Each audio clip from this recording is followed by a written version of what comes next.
Hey everybody, welcome back. And we are going to start off lesson 7. This is a fairly long lesson, but it's actually got some pretty cool stuff in it. I will definitely give you a little bit more time than normal in order to get this done.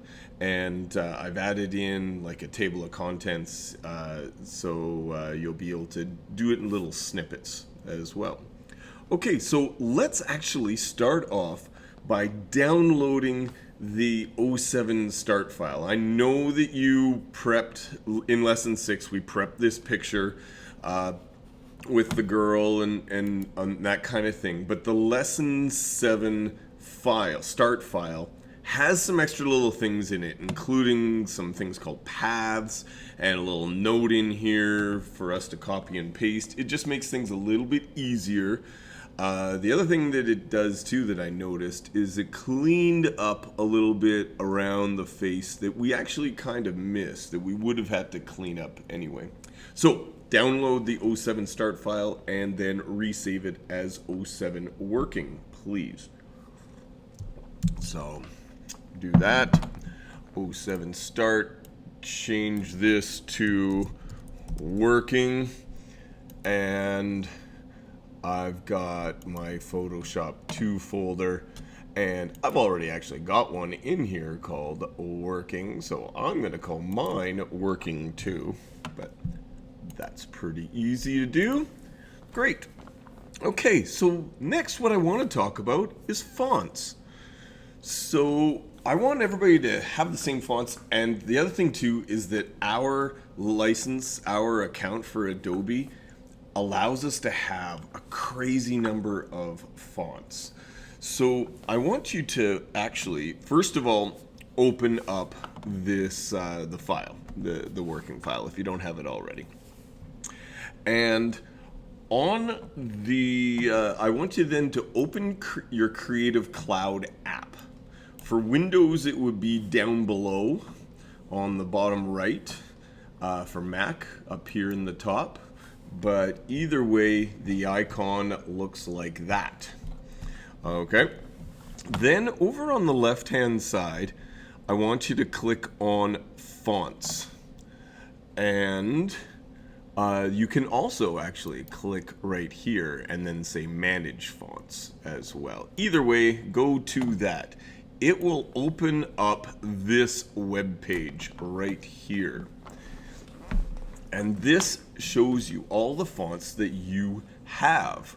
So if you've designated any as favorites, they would be in here, previously active, things like that. This is how you organize your fonts.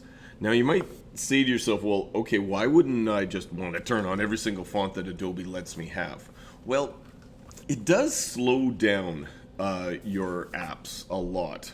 I find that it's especially true with Microsoft Word. When you install lots of fonts, Word gets really sluggish. And Photoshop is, I mean, it's not as sluggish, but if you totally fill it up, you're also kind of frozen by choice. So that kind of slows you down too.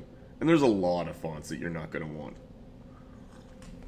Okay, so there are a crazy amount. If you click here onto Adobe Fonts, you'll be able you can go through here. There's all sorts of stuff. All these things you get to install for free. You can browse them, etc.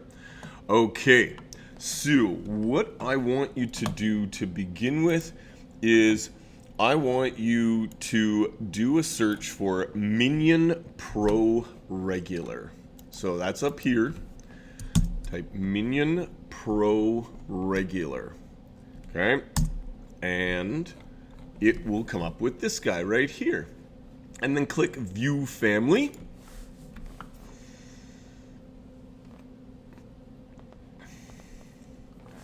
All right, and I want you to activate the font if it's not already activated. Okay, so activate the font right here. Okay, say yeah, that's fine.